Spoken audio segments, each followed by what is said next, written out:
Masculinity.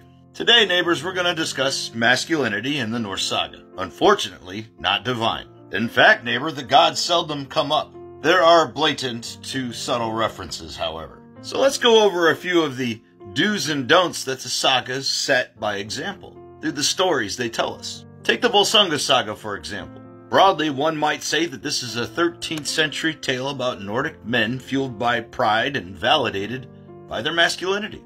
But that's just an interpretation. In Grettir's saga, it's basically a biography of a man that was outlawed and ultimately unalived, undone by his extremism, his overbearingness, and how his pride blinded him. No, neighbors, the sagas are mostly about normal masculinity. The good, the bad, the ugly. And depending on the lenses in which you interpret the world will tell you which. And individuals might disagree with them should they be wearing other lenses. Take King Sigurd, for example. He verbalizes his fear about how a sword could challenge his kingship.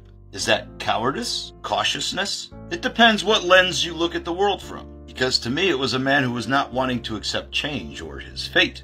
That sometimes good things have to come to an end. That perhaps he's unwilling to change and the natural order is going to force it whether he likes it or not. If we cannot interpret the saga as to what is good or bad masculinity, we are more susceptible to the interpretations of others. In my time on this internet, I have seen a lot of fitness websites that like to exploit this. Hand you some merch, some supplements, and some new lenses in which to look at the world.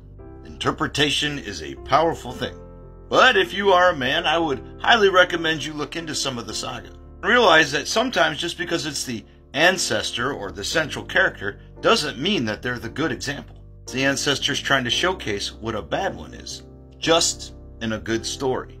So I have a challenge for the men out there. First, read Volsunga saga. One might say that there is a lot of toxic masculinity in it. Then go read Vinland saga, where a lot of what is considered heroic is at. Then compare the two. The saga are individual stories, yes, but in my eyes, each a different chapter. And if you skip chapters, you're going to miss out on a lot, and you're going to take away something completely different. The saga are not holy text. They're just stories, one that lends to the philosophy. The challenge is applying it to modern day life.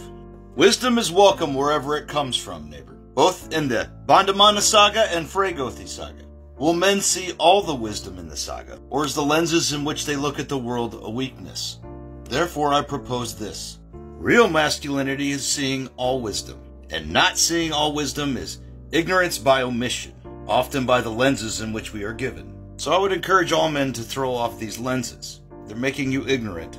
The good and the bad are laid out in the saga. Regular masculinity, not the nonsense I see from a lot of men. And no, I'm not immune to this either. So remember, wisdom is welcome wherever it comes from, neighbors, because ignorance is weakness. Therefore, ignorance is unmasculine. Just something to think about. And until next time.